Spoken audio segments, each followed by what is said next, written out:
नमस्कार दोस्तों, स्वागत है आपका स्टडी हिंदी वीडियो चैनल में। Myself Om Jaiswal. Start करते हैं। आज जो प्रश्न पूछे गए सभी शिफ्टों के मैंने यहाँ पे फर्स्ट सेकंड थर्ड शिफ्ट जितने भी क्वेश्चन मिले हैं आज 5 सितंबर 2022 को जो एग्जामिनेशन थे उसको हम लोग देखने वाले हैं। सभी प्रश्नों के सोल्यूशन के साथ मैं आपको अवेलेबल कराता हूँ।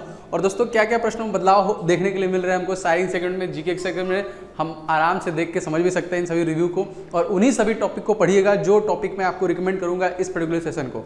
तो पूरा देखिएगा ध्यान से, वीडियो को लाइक एंड शेयर तेजी के साथ कर दीजिए। चलिए शुरू करते हैं, स्टार्ट करते हैं और देखते हैं कैसे कैसे प्रश्न बने।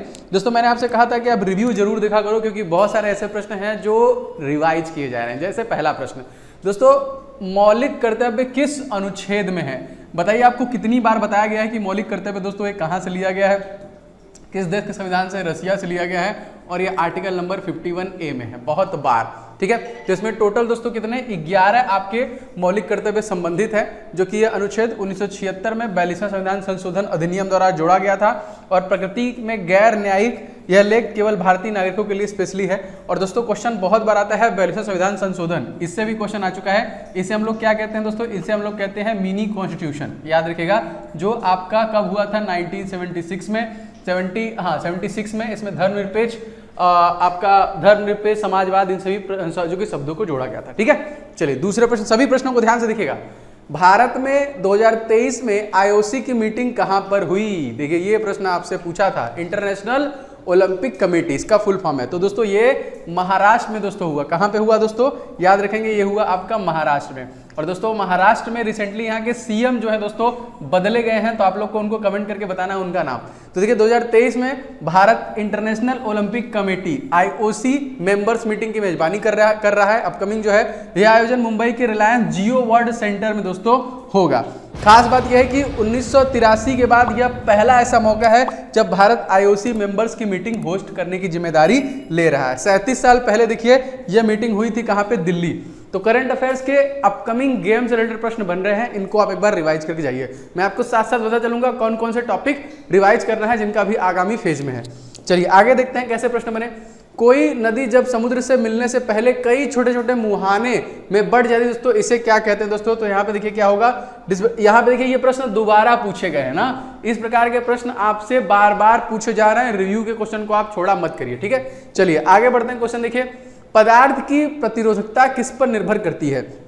देखिए साइंस से बहुत अच्छे अच्छे प्रश्न बन रहे हैं। पदार्थ की प्रकृति और तापमान पर निर्भर करती है ना, इसकी हमसे पूछ रहा है प्रतिरोधकता। एक चालक का वह गुण जो उसके माध्यम से प्रभावित होने वाली विद्युत धारा के प्रभाव का विरोध करता है और पदार्थ की आवृत्ति और आकार में स्वतंत्र होता है, लेकिन पदार्थ की प्रकृति और तापमान में निर्भर करता है।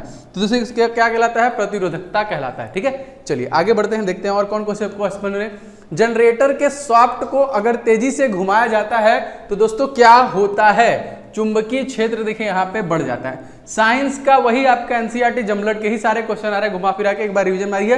कल मॉर्निंग से आपको उसका भी एक सीरीज मिलेगा, जितने भी क्वेश्चन हैं धीरे धीरे आपको मिलते रहेंगे, ठीक है। चलिए आगे देखते हैं क्वेश्चन कैसे बने। भारत में एकमात्र सक्रिय ज्वालामुखी अंडमान निकोबार में स्थित है दोस्तों, उसका नाम आपसे पूछा है। द्वीप का नाम दोस्तों बैरन द्वीप, मोस्ट इंपॉर्टेंट इकलौता जिंदा ज्वालामुखी है जिसमें एक बार जो कि लावा उगला था। अंडमान निकोबार बैरन द्वीप ज्वालामुखी राजधानी पोर्ट ब्लेयर तकरीबन 140 किलोमीटर दूरी पर स्थित है। करीब 150 साल पहले शांत रहने के बाद ये ज्वालामुखी 1991 में दोस्तों सक्रिय हुआ था। तो दोस्तों एक्टिवेटेड है, ये कहां पे है? अंडमान एंड निकोबार द्वीप समूह बैरन द्वीप में। आनुवंशिकता से विशेषता पर सवाल कौन सा गलत हमसे पूछा था? तो यहाँ पे देखिए बच्चों या तो माता या पिता के गुण को प्रदर्शित करते हैं जो जेनेटिक होते हैं, बोलचाल, बोली भाषा, कद काठी, ये सारी चीजें जो कि आनुवंशिकता से हमको मिलती है। आगे देखते हैं। निम्नलिखित में से निम्नलिखित में से किसने जनवरी 2022 में NIPER रिसर्च पोर्टल लॉन्च किया है दोस्तों? ये जो है कि national institution of pharmaceutical education and research जो है दोस्तों, यही है पोर्टल जो कि शोध गतिविधियों की जानकारी प्रसारित करने का उद्देश्य से इसको बनाया गया था। इसे मनसुख मांडविया के द्वारा दोस्तों जो कि लॉन्च किया गया, जो भारत के तत्कालिक स्वास्थ्य मंत्री हैं, केंद्रीय रसायन उर्वरक मंत्री भी हैं यहाँ पे। 28 जनवरी इन्हीं के द्वारा देखिए इसको लॉन्च किया गया था, ठीक है। याद रखिएगा, मोस्ट इंपॉर्टेंट इस प्रकार से। करंट अफेयर्स देखिए आपसे जो पूछ रहा है वो आपका 2021 और 22 से पूछ रहा है, और ये वाला करंट अफेयर देखिए 2022 का है। तो मैंने आपको ई बुक वाले एप्लीकेशन के ई बुक वाले सेक्शन में आप जाएंगे तो देखेंगे कि वहां पे करंट अफेयर्स जो है एक आपका फ्री है, आप उसको 2022 के सभी अप्रैल तक के करंट अफेयर्स कवर कर सकते हैं, उससे जाके जरूर से ले लीजिएगा। नेक्स्ट क्वेश्चन दोस्तों पूछा था, कार्बन डाइऑक्साइड में कार्बन के साथ ऑक्सीजन के कितने अणु जुड़ते हैं? जी हाँ दोस्तों, यहाँ पे 2 अणु जुड़ते हैं। कार्बन डाइऑक्साइड का निर्माण ऑक्सीजन के 2 परमाणुओं तथा कार्बन के 2 परमाणुओं से मिलकर हुआ है। आगे देखते हैं क्वेश्चन कैसा आया था, यदि किसी संगठन में पुरुषों के मुकाबले महिलाओं का कम भत्ता या सैलरी दिया जाए तो किस प्रकार का मौलिक अधिकार का हनन होगा? दोस्तों ये समानता के जो कि मौलिक अधिकार का हनन होगा ना, मोस्ट इंपॉर्टेंट। आगे देखते हैं, कौन से त्योहार जनवरी में दोस्तों मनाई जाती है? ऑप्शन दिया था तो आपको पता दोस्तों पोंगल त्योहार जो है दोस्तों ये जनवरी के महीने मनाई जाती है, बड़ा त्योहार है। मकर संक्रांति देखिए, इसके देखिए उत्तरायणी का एक तरीके से कह सकते हैं, पोंगल, बिहू अलग अलग जगहों पे अलग अलग। देखिए इसके पहले देखिए लोहड़ी वही है। इसी प्रकार देखिए संबंधित प्रश्न आपसे पूछ रहा है। त्योहार के ऊपर मैंने आपको एक वीडियो दिया है, अगर आपने चैनल पे नहीं देखा है तो एक बार देख लीजिएगा। जितने भी दोस्तों त्योहार है, त्योहार पे दे दिया है, पीरियाडिक टेबल पे दे दिया है, इंपॉर्टेंट बुक एंड ऑथर दे दिया है, जो प्रश्न पूछे जा रहे हैं उन सभी पे, तो आप एक बार क्वेश्चन देखिए जाके। आगे देखते हैं क्वेश्चन, 1935 के जो कि अधिनियम को जवाहरलाल नेहरू ने क्या कहकर दोस्तों बुलाया था? दोस्तों इसको दासता का नया चार्टर्ड बोला था ना। इस अधिनियम के बारे में जवाहरलाल नेहरू ने कहा था यह एक कार है जिसमें ब्रेक तो है परंतु इसका इंजन नहीं है। यहाँ पे देखिए इस प्रकार से देखिए इस प्रकार से प्रश्न आपके एग्जामिनर बना रहा है। क्वेश्चन देखिए, सारे गामा आधार पर कौन सा पीरियोडिक टेबल था जिस साइंटिस्ट ने दिया था? तो जाहिर सी बात है न्यूलैंड का अष्टक का आवर्त सारणी था। न्यूलैंड के अष्टक नियम, अष्टक आवर्त सारणी, पहला तत्व आखिरी तत्व, लगातार आपसे पूछ रहा है। एक बार इसको रिवाइज करिए, पूरा का पूरा ऑलरेडी चैनल पे अपलोडेड है, देख लीजिएगा। हाल ही में ISSF 10 metre air pistol event में किसने रजत पदक जीता? इनका नाम आपसे पूछा दोस्तों, इनका नाम है ईसा सिंह। ये भी क्वेश्चन देखिए रिपीट किया गया है। सौरभ चौधरी मेंस ने 10 metre air pistol shooting event में गोल्ड मेडल जीता। जर्मनी के माइकल स्कॉट को देखिए 16-6 से हराया था, जबकि वुमेन्स में 10 मीटर इवेंट में ईसा सिंह देखिए वर्ल्ड चैंपियन बनी थी। देखिए जिनका भी अपकमिंग फेज में परीक्षा है दोस्तों, वो लोग मैंने जो टेस्ट सीरीज बनाई है अगर नहीं देखे अभी तक तो आप लोग फटाफट दोस्तों इस वाले टेस्ट सीरीज को मार के जाइए। इसमें टोटल आपके 100 प्रश्न दिए गए हैं विद कंप्लीट सोल्यूशन है, सारे के सोल्यूशन दिए गए हैं। एक तरीके से आपका रिवीजन भी होगा और आपको आइडिया लगेगा कि ऐसे 100 प्रश्न अगर परीक्षा में आते हैं तो आप कितना अटेम्प्ट कर सकते हैं। टेस्ट सीरीज इसलिए इंपॉर्टेंट होता है, तो परीक्षा से पहले इस TCS बेस्ड परीक्षा को पैटर्न पे जो आधारित टेस्ट सीरीज है इसको पूरा लगा के जाइए दोस्तों। 3-3, 4-4, 5-5 करके आप लगा सकते हैं। और जो मैं आपको ई बुक के बारे में बता रहा था वो यही ई बुक है, 650 करंट अफेयर्स है टोटल, जनवरी से लेकर अप्रैल तक का। ई बुक वाले सेक्शन से आप इसे फ्री में डाउनलोड कर सकते हैं, जाके डाउनलोड कर लीजिएगा। एप्लीकेशन देखिए स्टडी हिंदी ऑफिशियल के नाम पे है, मोबाइल एप्लीकेशन है, आप इसे प्ले स्टोर पर सर्च कर सकते हैं या फिर इस व्हाट्सअप नंबर पे अपना नाम और ग्रुप डी लिख के भेजेंगे तभी भी आपको चीजें अवेलेबल हो जाएंगी। अच्छा आगे बढ़ते हैं। और दोस्तों आप चाहें तो सेपरेट भी ले सकते हैं, लाइक साइंस का टेस्ट आप अलग से ले सकते हैं, मैथ का सिंगल ले सकते हैं, रीजनिंग का ले सकते हैं और जीके जीएस का भी ले सकते हैं। जो भी आपका कवर नहीं है इस टेस्ट के माध्यम से कवर हो जाएगा, सारी चीजें एप्लीकेशन पे अवेलेबल है। क्वेश्चन हमसे पूछा दोस्तों, आयोडीन का एक्सचेंज किस प्रकार के रिएक्शन में होता है? तो दोस्तों ये प्रश्न देखिए साइंस के क्वेश्चंस में से, तो इसे देखिए द्विविस्थापन अभिक्रिया हम लोग बोलते हैं। चलिए आगे क्वेश्चन देखते हैं। 1957 में किसने पंचायती राज का त्रिस्तरीय व्यवस्था का सुझाव दिया? दोस्तों करेक्ट आंसर की बात करें तो बलवंत राय मेहता समिति। बलवंत राय मेहता समिति का गठन जो कि पंचायती राज व्यवस्था को मजबूती प्रदान करने के लिए 1956 में बलवंत राय मेहता की अध्यक्षता में दोस्तों इसको किया गया था ना। इसे अपनी रिपोर्ट 1957 में प्रस्तुत कर दी थी। अल्पसंख्यक समुदाय के लिए विदेश में पढ़ने के लिए कौन सी योजना दोस्तों चलाई गई है? दोस्तों पढ़ो परदेश योजना ना। ये पढ़ो परदेश अल्पसंख्यक समुदाय संबंधित छात्रों के लिए विदेशी अध्ययन के शैक्षिक ऋण पर ब्याज सब्सिडी देने की योजना है। देखिए ये प्रश्न आया इस प्रकार से, पहले ग्रीन हाइड्रोजन पर चलने वाली कार का सबसे पहला किस कंपनी ने लॉन्च किया है? दोस्तों टोयोटा मिराई देश की पहली ग्रीन हाइड्रोजन फ्यूल पर चलने वाली है आपकी, देखिए टोयोटा मिराई। आपने इसका देखा होगा, नितिन गडकरी का वीडियो बहुत ज्यादा वायरल भी हुआ था। आगे देखते हैं, देखिए इस प्रकार से प्रश्न बने। भारत में GATT यहाँ पे देखिए सदस्य कब बना है? एक तरीके से कह सकते हैं दोस्तों ये 1 जनवरी 1995 WHO का सदस्य बना और 8 जुलाई 1948 को गाट का देखिए यहाँ पे सदस्य बना। चलिए आगे देखते हैं कैसा प्रश्न आया। दांत साफ करने के लिए प्रयुक्त टूथपेस्ट की प्रकृति किस प्रकार की दोस्तों होती है? तो दोस्तों ये क्षारी होती है, पीएच मान से क्वेश्चन आ रहे हैं, एसिड क्षार से क्वेश्चन आ रहे हैं, तो एसिड अल्काइन देखिए यहाँ से प्रश्न आपकी परीक्षा में बन रहा है ना। तो देखिए यहाँ पे टूथपेस्ट में की प्रकृति आमतौर पर कमजोर रूप से बुनियादी होते हैं, प्रकृति में, और इसका पीएच मान देखिए होता है 7.4 होता है, जो बेसिक भी होता है। एक अम्लीय वातावरण दांतों के इनेमल को खराब करता है और अंततः इसे कमजोर कर देता है। ठीक है, चलिए आगे देखते हैं।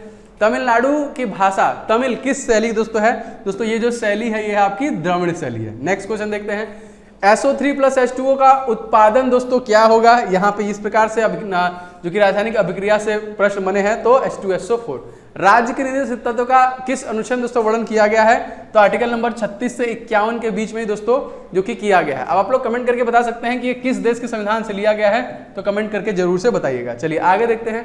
किसने 3 कार्बन पाया था दोस्तों? तो यहाँ पे देखिए पारोइक जो अम्ल है दोस्तों C3H4 एंड O3 में पाए जाते हैं।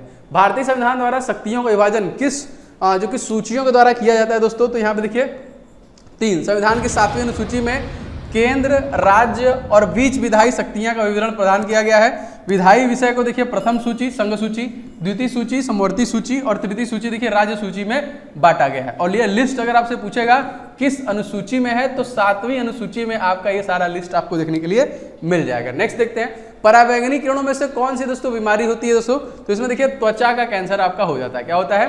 त्वचा का कैंसर होता है। जो हमारा O3 लेयर है, ओजोन लेयर है स्ट्रेटोस्फीयर में, इसे आने से रोकता है। चलिए आगे देखते हैं क्वेश्चन। पौधे में कौन सी गैस का उत्सर्जन करते हैं जो मनुष्य के लिए हानिकारक होता है? जाहिर सी बात दोस्तों CO2 is the right answer. ठीक है, चलिए आगे बढ़ते हैं।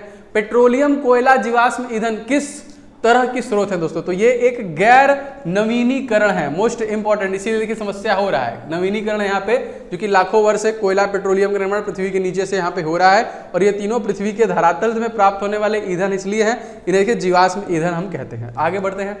मासिक धर्म को खत्म करने के लिए कौन सा शब्द दोस्तों प्रयोग किया गया है? देखिए इसे रजोनिवृत्ति, इस प्रकार से प्रश्न बने हैं ना, रजोनिवृत्ति बोला गया। हर वर्ष चैत्र मास मात्र जो कि मास की शुक्ल पक्ष की प्रतिपदा तिथि को कौन सा पर्व दोस्तों मनाता है? तो इसको हम लोग किस नाम जानते हैं? जैसे युगादि के नाम से देखिए हम लोग जानते हैं। अगला क्वेश्चन देखते हैं। लाल बहादुर शास्त्री संस्कृत विश्वविद्यालय दोस्तों कहाँ पर स्थित है?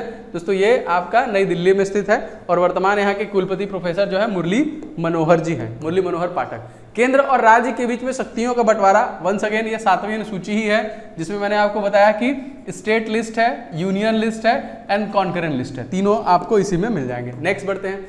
कौन सी धातुओं का निष्कर्षण केवल विद्युत अपघटनी विधि में होता है दोस्तों? तो ऐसी धातुएं जो अत्यधिक क्रियाशील एवं अत्यधिक धन विद्युत प्रकृति की होती हैं वह अच्छी अपचायक होती हैं। ठीक है, अतः ऐसी धातुओं का निष्कर्षण रासायनिक अपचयन द्वारा नहीं किया सकता है। चलिए यहाँ पे देखिए सारे आपको दिए गए हैं कौन कौन से हैं। चलिए आगे देखते हैं।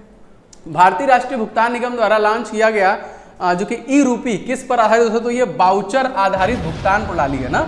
वास्तव में ई रूपी अभी भी मौजूद भारतीय रुपयों द्वारा समर्पित है, क्योंकि यह अंतर्निहित परिसंपत्ति और इसके उद्देश्य की विशेषता से इसे एक आभासी मुद्रा से अलग बनाती है और इसे बाउचर आधारित भुगतान प्रणाली के करीब में रखती है। आगे बढ़ते हैं। क्वेश्चन क्या पूछा था? ग्लोबल MPI 2021 भारत की रैंकिंग हमसे पूछा दोस्तों, तो इसमें भारत की रैंकिंग हो जाएगी आपकी 66वीं। आगे बढ़ते हैं। 99 देशों में यीस्ट के किण्वन, यीस्ट का देखिए क्वेश्चन फिर आ गया। यीस्ट के किण्वन से दोस्तों इसका उत्पादन दोस्तों, तो यहाँ पे गीला आटा जिसका उपयोग खाद्य पदार्थ से डोसा, इडली, जलेबी, बिस्किट, ब्रेड आदि के निर्माण में स्पेशली किया जाता है। आगे देखते हैं।